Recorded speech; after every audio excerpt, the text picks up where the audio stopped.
Welcome, everyone, and good afternoon. I am SPLICE faculty member Eleni Lilios, and I am again happy to welcome you to SPLICE Institute 2021. Each afternoon, SPLICE produces events to share with the community at large. On Monday and Tuesday, we enjoyed fantastic lecture presentations by our featured guests, Carla Scaletti and Pope Bama.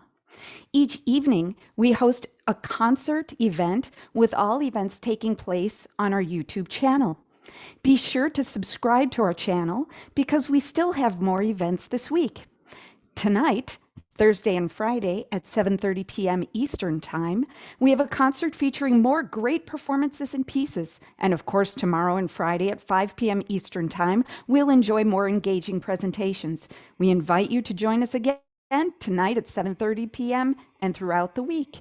Remember that if you missed anything, you can still watch all this week's content on YouTube. This afternoon, we're pleased to host a panel discussion on the aesthetic of performing electronics. Our panel moderator, SPLICE's own Adam Vidiksis, is joined by a distinguished panel of professionals, and I'm anxious to hear from them, and I know you are too. So without further ado, Adam Vidiksis and guests.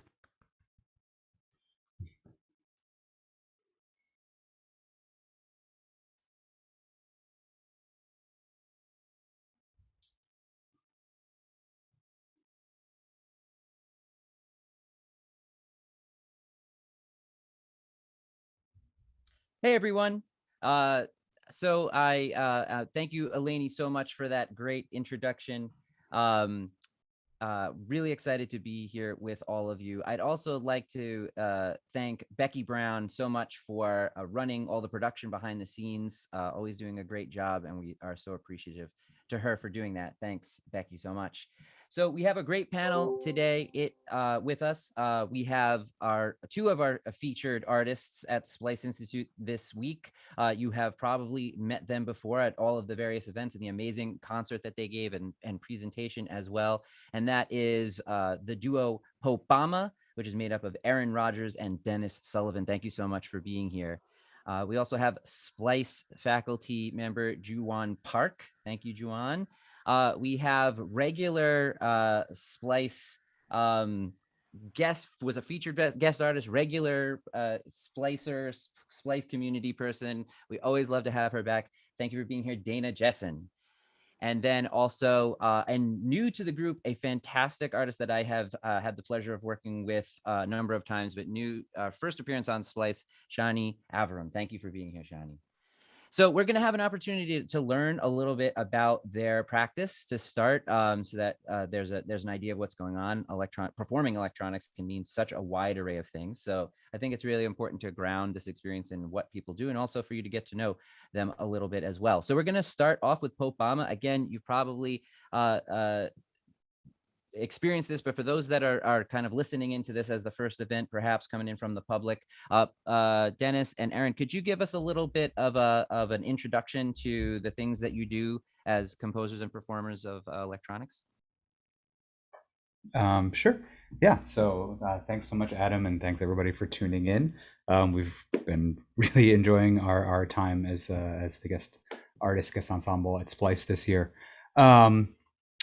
As far as performing with electronics, we try to make sure that whatever system we're working with, it being a physical pedal, modular rack, live sampling, live processing, max patch, any kind of controller, that we always look to dig into the kind of performative aspects behind them, to kind of create maybe like a list of like, what are the actions, what is this capable of, and what are the logistical performative actions to engage that device, and to really look at each system and each device as its own instrument, almost like you could create etudes or exercises for this pedal, for this system, for this patch, and to not only look into the performative quality of it, but also to expand our knowledge in a way that the more we play the electronics, the better we get. So we, kind of like looking at electronics as something we practice and kind of have this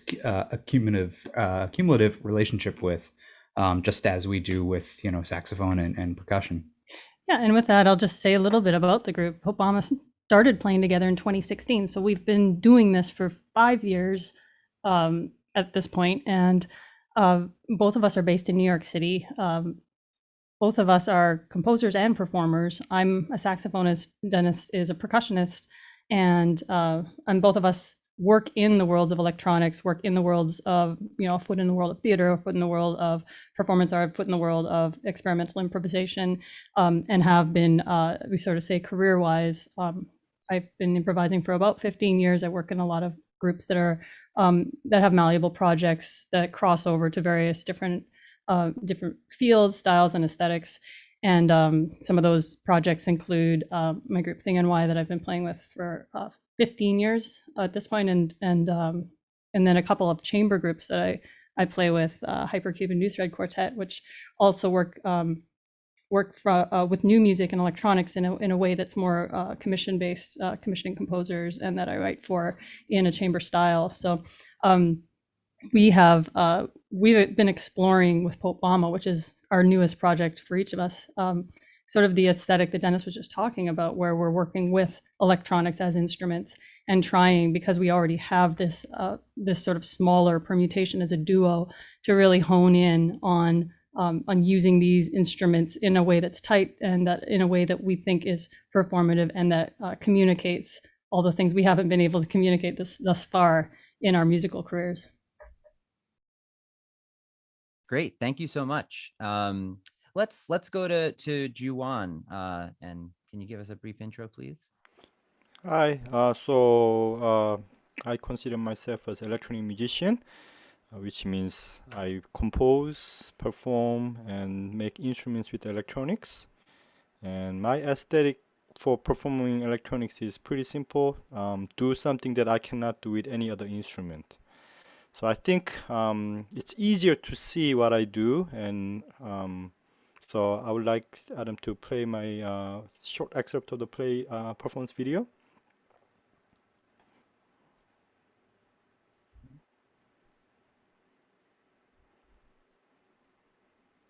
Sorry, just one moment. Yeah. Okay, there we go.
Woohoo! Yeah. Thank you. So that's what I do. Amazing. Well, it's always, so thanks for sharing that, because it's always amazing to see you play. And we'll be talking more about that. So fantastic. Dana, can you give us a brief intro? Sure, although I feel terrible following up after Joo Won's amazing. I feel like we should just listen to that for the next hour. Sure, so my name is Dana Jessen. I am a bassoonist and an improviser. A lot of the work that I do, especially the solo work that I do, is really grounded in electroacoustic composition. I commission a lot of composers and collaborate with a lot of composers to create new works for bassoon and electronics. And more recently have also been creating have been presenting more of my own electroacoustic work.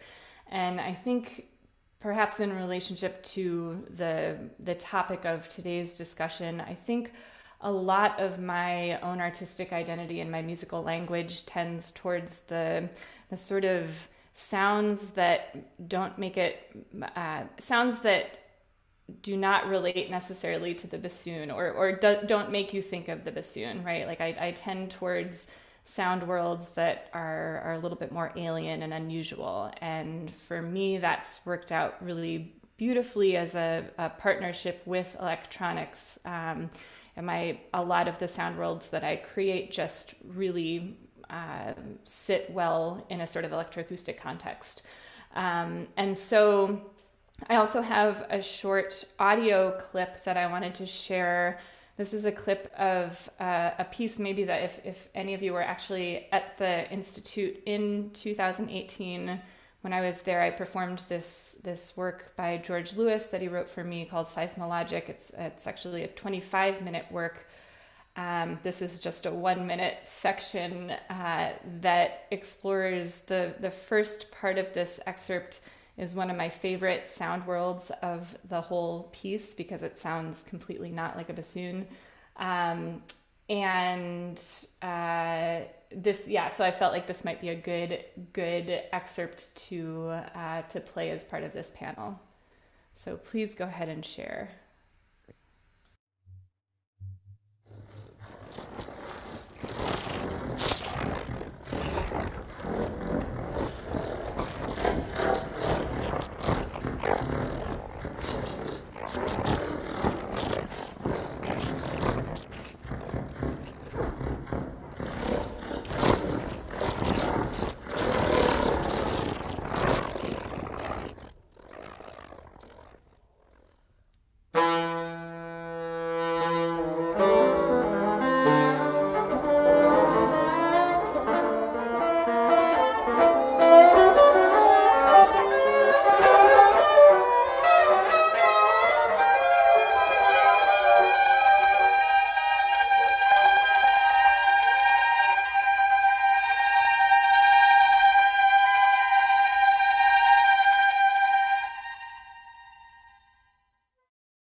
So that just a tiny little teaser snippet of a much longer piece, and I'm happy to talk a little bit more about that collaboration with George and some of those sound worlds. But I'm really happy to be here. Thank you.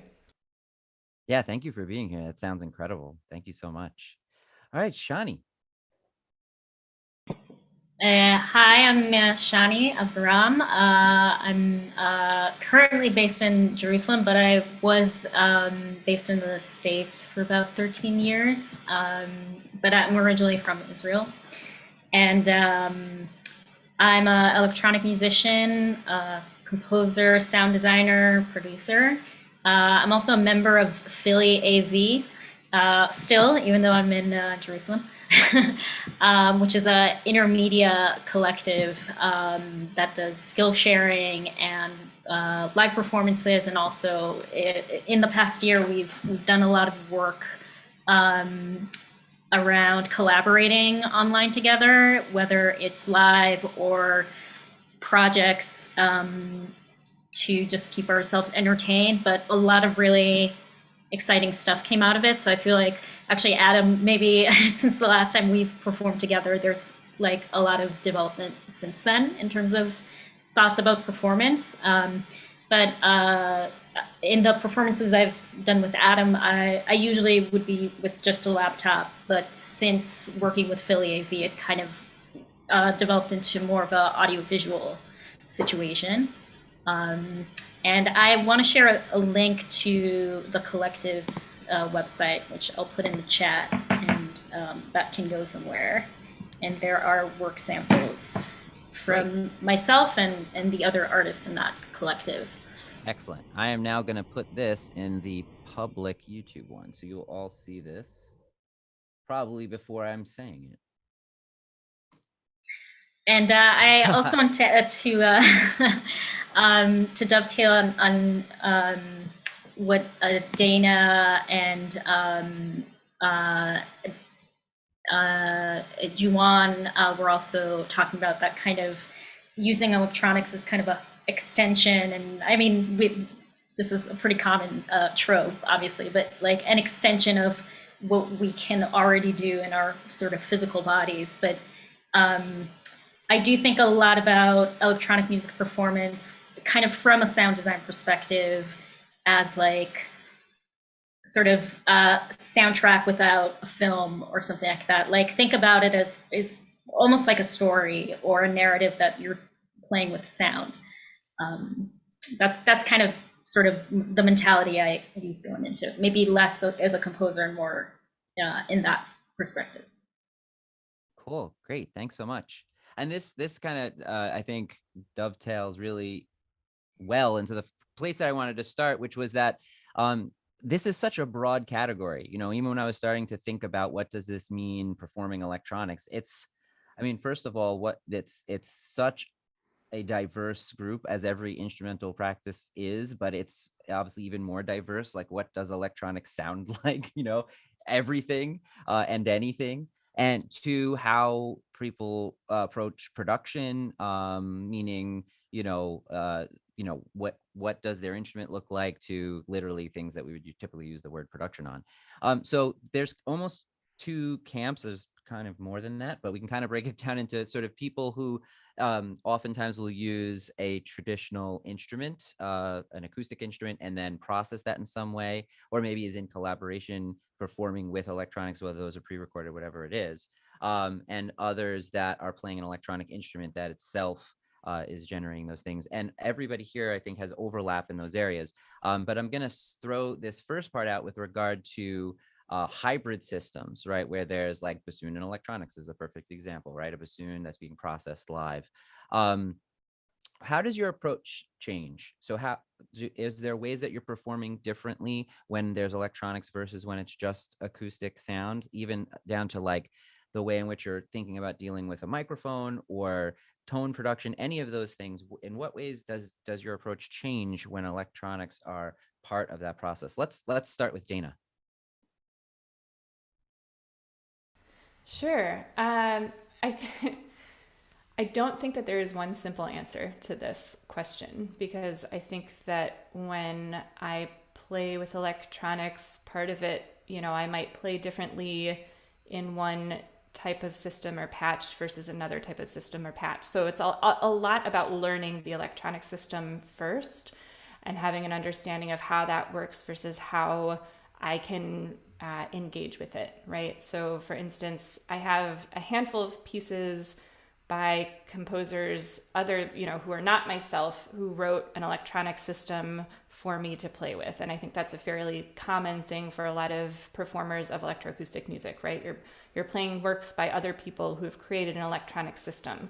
And as part of that, the approach is learning the piece also means learning the electronics, learning the intricacies of the electronics, really having an understanding of how you can sort of push them or not push them, right?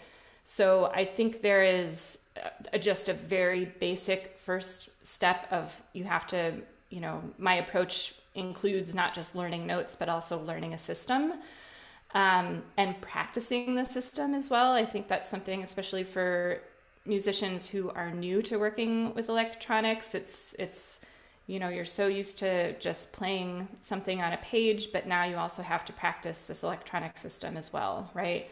So I think that's a sort of early, for people who are just beginning type of pathway that they can, first sort of start really understanding how the electronics work. In terms of content, though, I think that I do a lot of work where I very firmly believe in a really collaborative approach to creating music, right? And when I commission composers or reach out to my friends who might write a piece for me, I really want to be involved in the process. And a part of that also, means that we're getting together, workshopping things, a lot of what the SPLICE Institute typically does.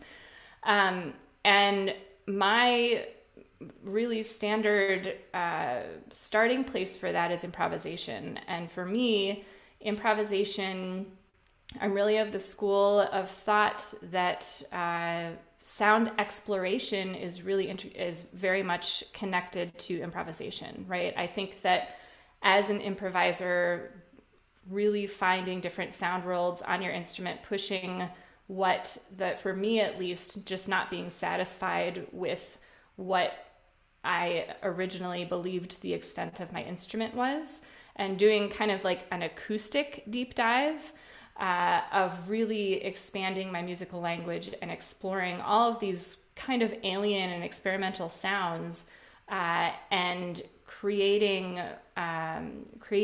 really specific techniques that embody those things.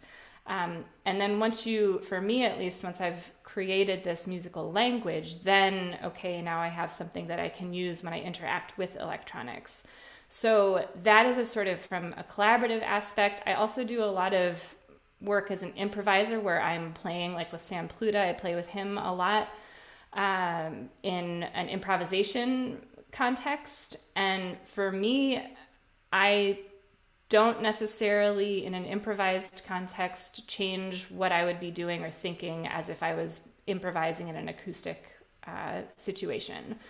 I just maybe know some of the parts of my language that really lend itself well to what Sam might be doing, right? So for me, I think it's kind of there is no one sort of simple answer to how my approach changes when I play with electronics, because I feel like it's different for each piece and in each different sort of context of how I'm interacting with electronics. That's great. Yeah, I think that's really fantastic. Can we throw over to Dennis and Erin?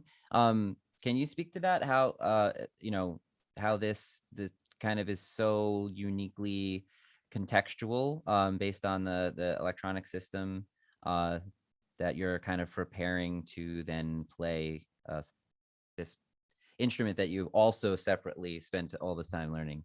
Can you speak to that? Yeah, sure.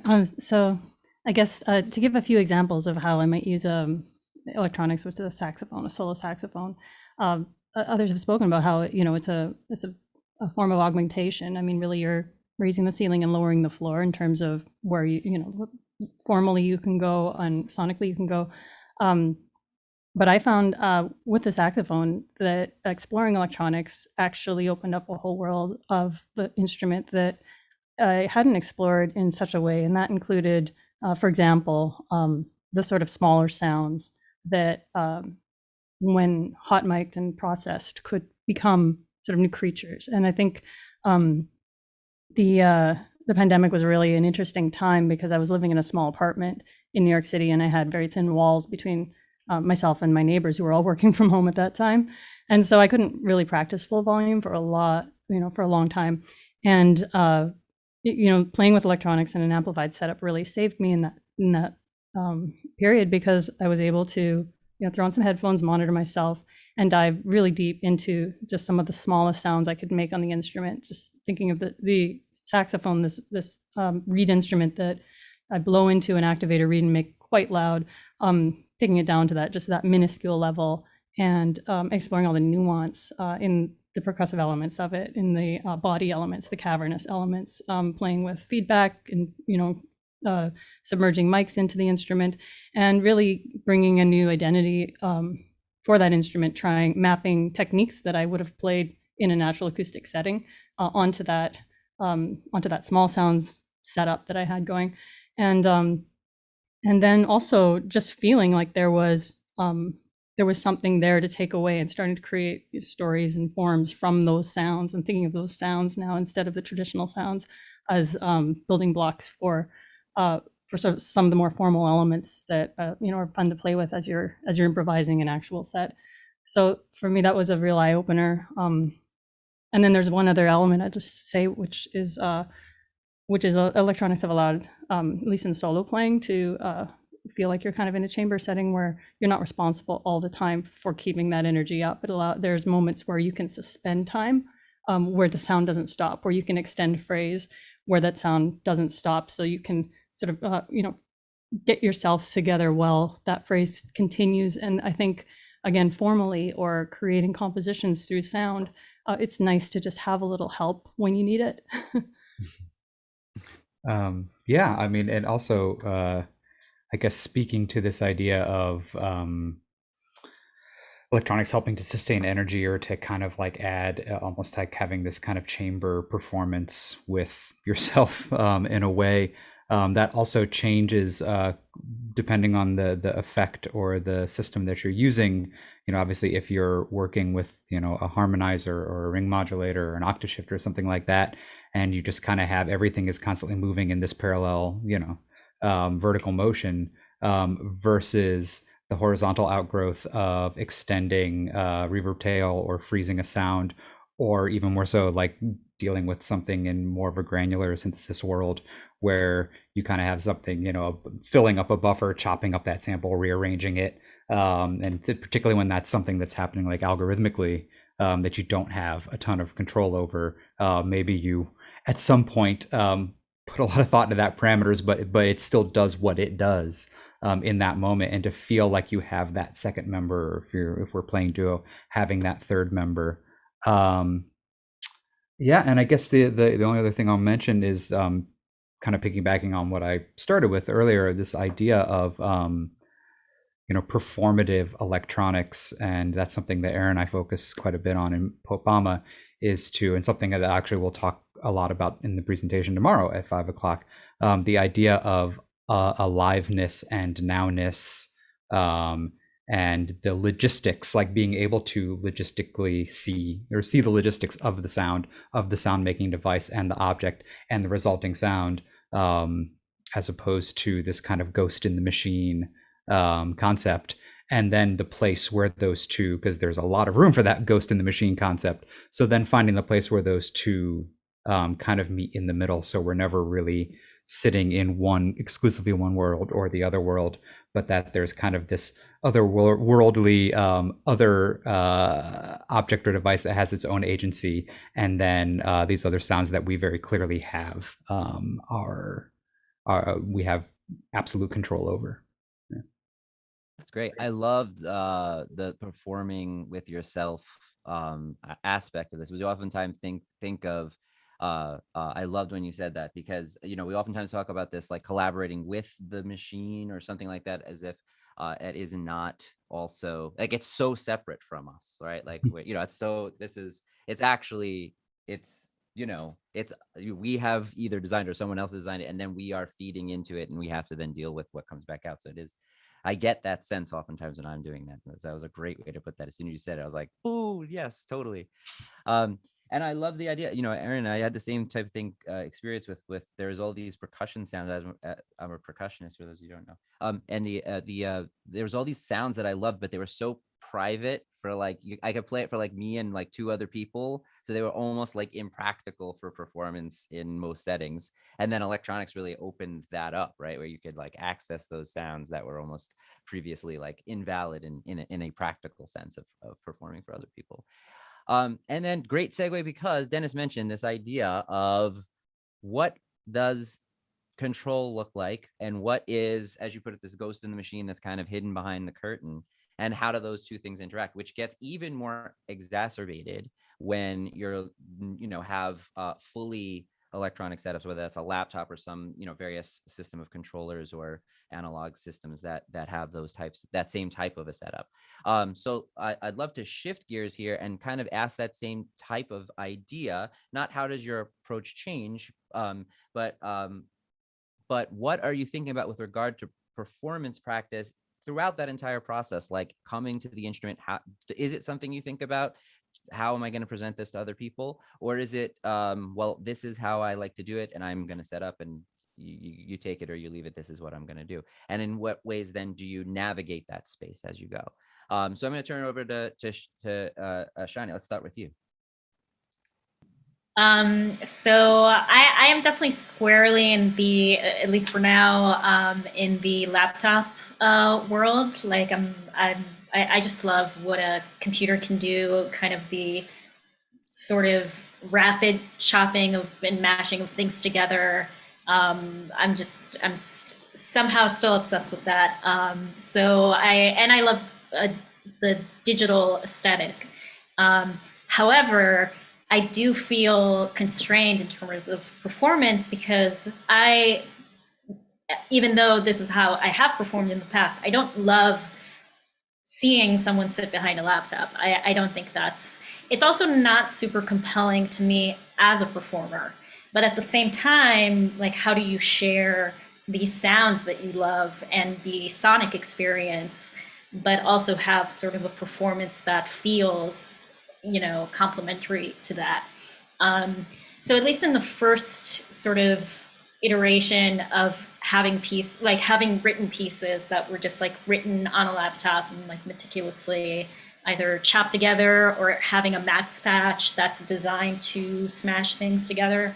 So kind of the first stage of developing the performance was like, okay, just, get on stage, find a way to play and improvise with the max patches so it feels dynamic and it feels like I'm creating it, which I was at that performance, but I'm still like a person behind a laptop.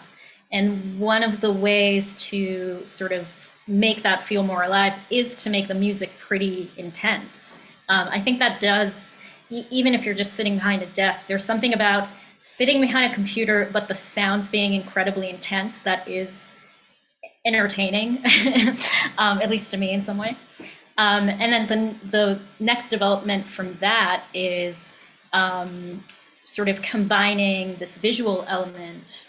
And in recent years, along with Philly AV artists who we also use each other to develop our own pieces. So I sort of had access to video artists and other musicians who were doing audiovisual stuff to sort of help me develop my own like performance audiovisual practice.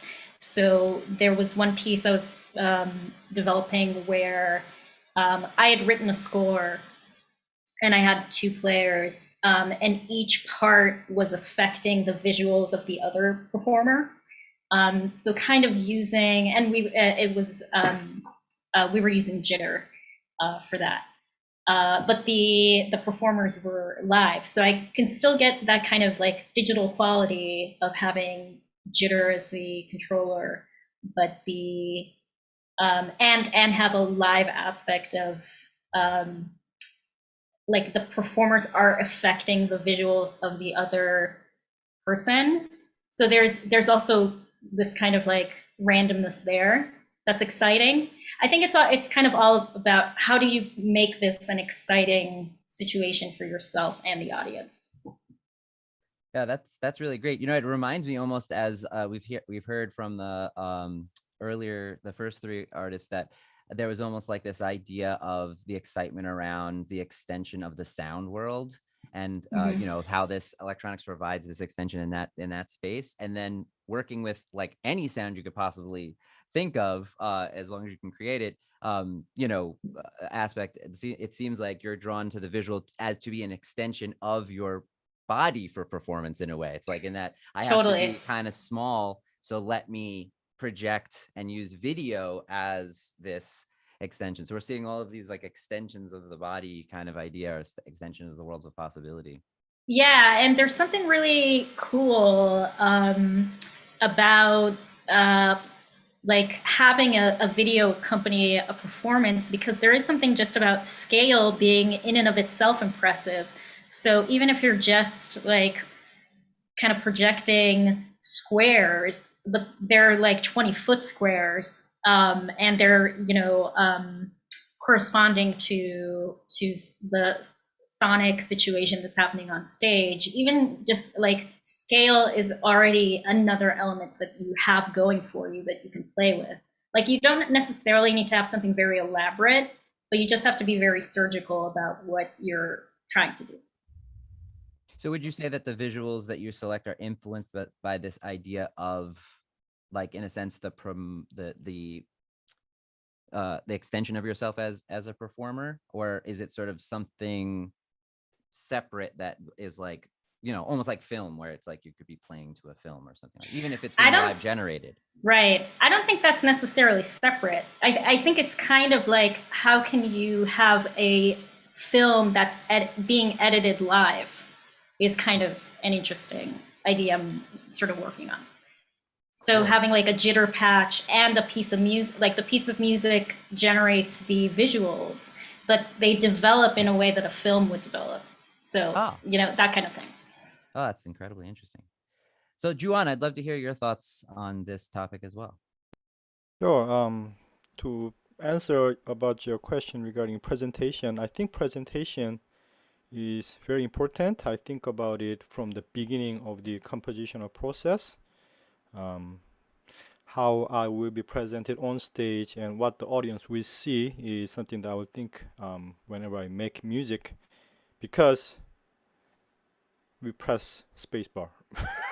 You know, that's right. So I don't know. I'm thinking the words, and I think my goal in performing electronic music on stage is be honest.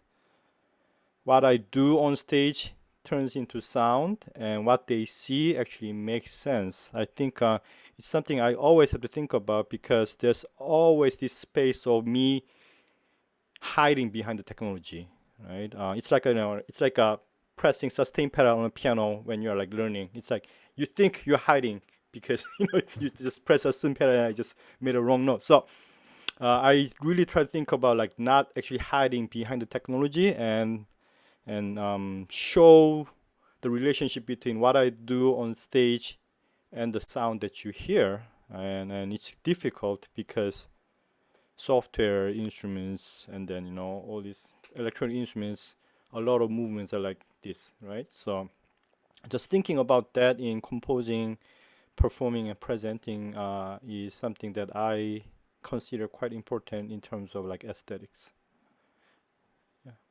Yeah, I think that comes across. So, thinking about your video, and I know this is something that you've done in live performance quite a bit too. It seems to be pretty important to you, and please correct me here, that people can really get a sense of seeing your hands. So in a big space, you often will project your hands, and that to the. Can you talk a little bit about that? Yeah. So when I perform, like, I will use a camera to like zoom in my hand, or I will actually put the instruments facing towards the performer, to be honest about what I do. Okay, I press this, you hear this sound. As simple as that. And the I don't know what else to say. I mean, it's basically it's visual is quite important, and then again, this relationship between what you hear and what you see is quite important. And then okay, yeah, and another reason why I do this is there must be a reason for the audience to actually come to my concert rather than watching a well-produced video version of my performance or well-produced audio recording of my piece. There must be some kind of reason that I need to provide so that the performer, they actually spend some time and energy to come to my concert and watch me. So I think about that, and there's always going to be some kind of different elements that I can present on stage. And there are certain sounds that I just cannot capture with the stereo recording or video recording. So many of my electronic ensemble pieces incorporate this sense of like a multi-channel, being in the space, as Popbama said, being in this nowness, here and nowness is something that I would consider for the performing, for the audience at the concert. Yeah, I think that's an excellent point. I think the nowness too is really a unique aspect of electroacoustic music that's hard to Right. reproduce. Like a lot of it you can't experience Yeah, I except think to be that's, yeah, there. it's this here and nowness, like, as a acoustic instrument performer, it's kind of a almost like a given that we do that, we do that. But then as an electronic musician, that's, I think, something that we need to really hard to think about. Why am I actually doing this on stage instead of a recording studio? And why are they here to listen to me, right? Is something that I think, as a presenter, as a creator, that we need to think pretty hard from the beginning of the creative stage. Yeah. So I'd like to throw out a question from the chat that's relevant here. Molly Jones asks, do you think the perception of hiding behind a laptop may be generational? And let's just throw this out to anyone who has thoughts. But what do you think about that? I think hiding is a little judgmental as a word. There's, I mean, maybe for some people it is hiding, but I think it's also just a, technological limitation. It's like, well, I want to have digital, like in my case, I would say, okay, I want this kind of sonic aesthetic, but I'm also performing live in front of people. So how do I make that, how do I augment that experience? I feel like that's more of the situation rather than, the sort of hiding. I would be curious what folks feel in terms of like, what's the hiding aspect of it? There are certain music that you must use laptop, right? Live coding, laptop ensemble. So, I think at this point of our time, if somebody's doing a live coding, we accept it as a live performance, and we are okay, watching people doing this on stage, right? So, I think there's certain style of electronic music that I think it's perfectly good to have bunch of laptops on stage. So I think it's just acceptance too. Like when people actually brought like a synthesizer on, on stage, like first impression. So I could have done this in piano. I don't know, something. So there's always going to be something like a little like kind of negative reaction to a new performance setting. But I think it's matter of the performer, composer, and presenter. How do actually they convince that this is the live performance? It's not the matter of what you are actually on a stage, but that how you can actually present this laptop, I don't know, cell phone, or like, I don't know, like a drum machine as a valid instrument that this person can actually do. So it's a matter of how than what, I think. Yeah, I mean, I would agree with Joo Won, and also just say, like, to answer the question directly, just only from my perspective, yes, I think it's generational. With the passing of time comes like more saturation of a particular idea, and I can very clearly remember the very first time before I had even gotten into making my own, electronic driven music. The first time I saw somebody on stage solely with a laptop and being not like fine. I didn't think it wasn't legitimate, but I was kind of confused as to like, well, what's the catch? And how do I know that anything happened here other than as Joan said earlier, hitting spacebar. And obviously I've just gotten far more accustomed and used to that idea, and now am doing it myself.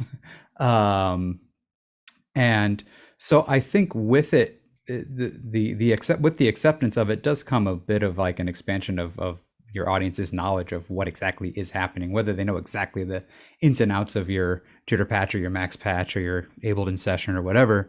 Like I think it is generational that as we move through time and like we usher in new audiences and younger audiences that have been more exposed to this idea of solely electronic music and music created by like small actions and small electronic means. Yeah, I think it becomes far more accepted. I think it's a natural progression, and I think with that natural progression, you're also going to have folks that are just never going to be into that, and that's also totally fine as long as they're nice about it. Yeah, I feel strange adding to this as probably the one person on this panel that doesn't actually play the laptop, but I also agree with Dennis that yeah, it may be a generational thing, because I also felt like earlier in my career it did seem a little stranger when people were performing on a laptop, and now it feels more like well understood that laptops are themselves an instrument, right? And that when people get on stage, it's just known that they're performing an instrument, whether that's a turntable or a bassoon or a laptop, right? And I think that the community, I think it's just become a little bit more well known within the general music community that it is a normal thing, and that it's not necessarily people hiding.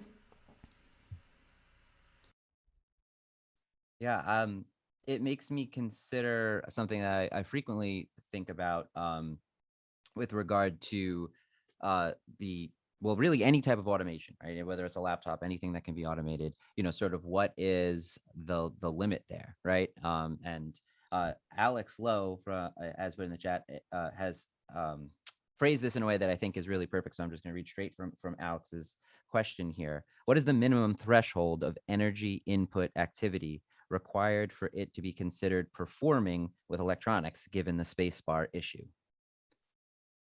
So obviously that's a spectrum, but it's such an interesting. I don't know if anyone has an answer, but but what are your thoughts there for so you can just play iTunes, but you can also it can be an instrument with all full performance. So how do you take that threshold into consideration? I regret using the word spacebar at this point. Yeah. I think it's matter of for me. So I think everything I say is like very, very, very personal opinion. But even you hit the spacebar, if you can actually kind of demonstrate this is something that you practiced, not something you just start like 2 minutes ago, is considered as a performance. I mean, I practice electronics just like the way we practice instrument, and I don't come out on stage after like learning 2 days of a piano, right? So I think if you press spacebar, and if you actually have practiced that months and years, there's a difference. And I think if you did it right, then when you're on stage, somebody press spacebar and make some sound at specific time, it shows your experience, it shows your expertise. So I think it's not a matter of like a physical effort, but how much time and effort and the energy you put before you come onto the stage, and hopefully it comes out on stage. And only way to kind of prove that is actually you practice and come off stage as many times as you can. Yeah, I'll just add to it that I think with regards to threshold, I think maybe thinking of the performance as a full experience where you've considered the visual elements from start to finish. You've considered the room that it's in. You've considered every moment that every audience member, the range of audience member experiences that they might take away from any given performance that you're giving. I think that allows the performer, the composer, whoever is presenting, the ultimate control really over the energy and that threshold level from the beginning of the of the moment. So for example, if I go out and press spacebar and then the room goes dark, I'm telling the audience focus only on the sound world here. If I'm sitting up there with it, I'm telling the audience that I'm engage with me. If there's either visual in the room or other different sounds happening in this room, those are also moments where the audience, you can imagine that their attention might be drawn, and they may have different opinions about that. But as Joo Won was saying, if you've rehearsed this and you've considered every level of experience that somebody viewing this work or hearing this work or just sitting in the energy of this work for that period of time might experience themselves, then you've done that work and you can understand the performance from beginning to end. And that's, I think if you have that energy, you understand what that threshold is always, as minimal and as maximal as it might be. Yeah, great. You know, you mentioned with the doing the work thing, which I think kind of is a good way of maybe summing up some of what Joo Won was saying with like the preparation, or I practice and therefore I a lot of this in electronics reminds me of coming from the percussion world, in that sometimes percussion is very non-performative, right? I mean, like you might be up on stage in an orchestra piece, you don't really play very much, but you're still a performer on stage. You hit the triangle one time or whatever. And if anyone else hit that triangle, it'll probably be in this ballpark of the same sound quality. Of course, there's not disparaging triangle, but it's the typical joke, right? Um, but actually, in fact, percussionists do a lot of work in like preparing. They picked that right triangle, they've picked a beater that's going to match, and all of these things, all of that pre-preparation work is very similar to the work that goes into, you've built a patch, you know all the things that are going to happen, that it's just the perfect thing. Like, and all that pre-preparation in some ways is often part of performance. So by the time you get to the moment of go, it's actually all so many of those decisions in artistry and craft has been made. Dennis, as the percussionist on the panel, could you talk to that? Do you find overlaps? Do you feel like it's similar in those ways, or just super different?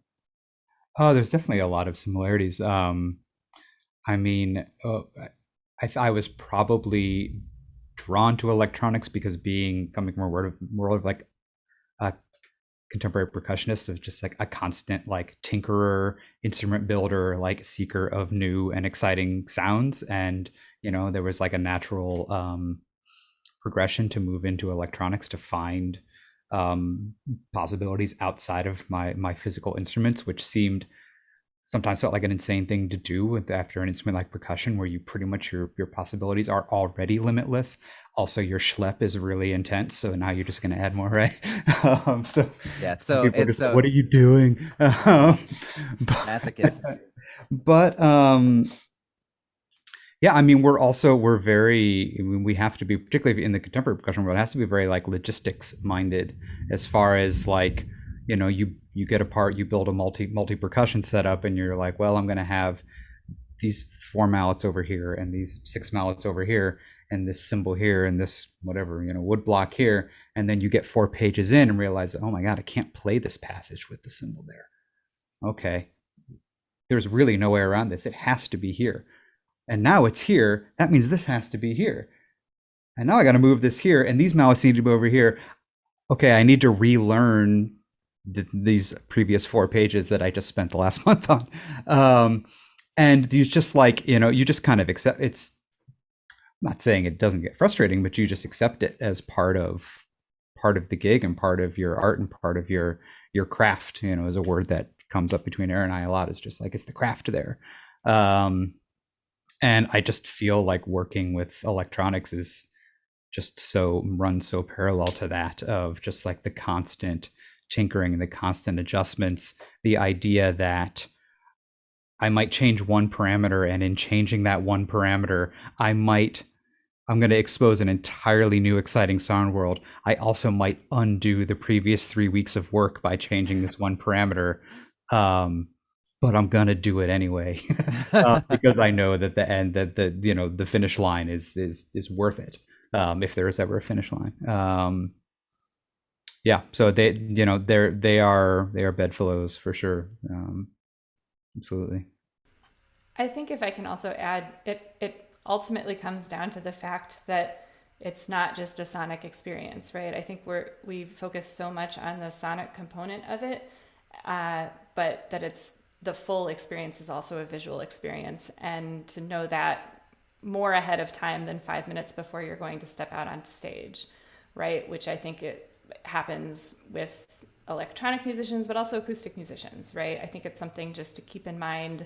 Kind of what Erin was talking about is really this idea of trying to envision all of the different audience experiences and what that might be, remembering that it's not just, certainly there are all of these things you can do of adjusting, how speakers might be, hitting an audience, right? Or, all of these different sonic components, but also the visual as well, right? That's why we try to have people come out to concerts. It's also a visual experience as much as it is a sonic experience.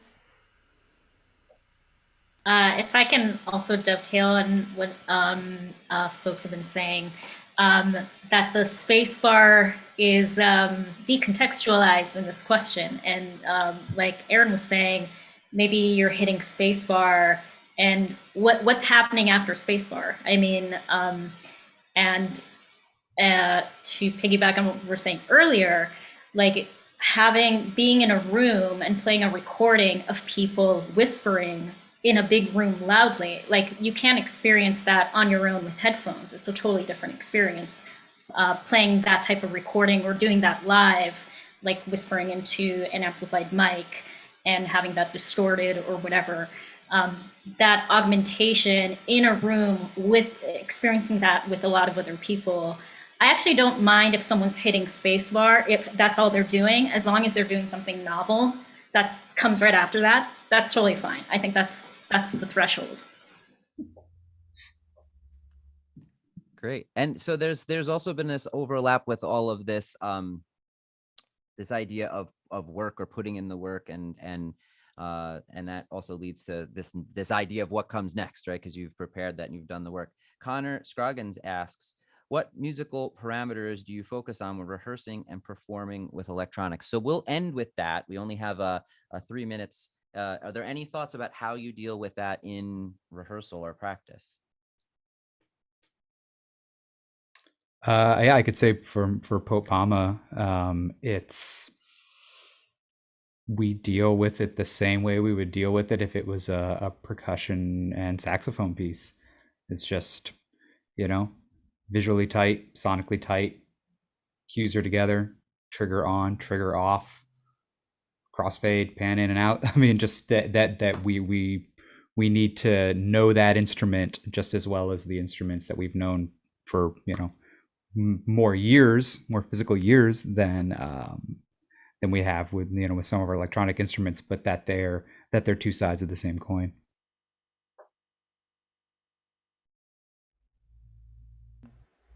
I focus on the moments and gestures that I can only do with that particular instrument. And if I can do better with other instruments, then I should not kind of focus on that kind of a gesture on that particular instrument. Any other thoughts there?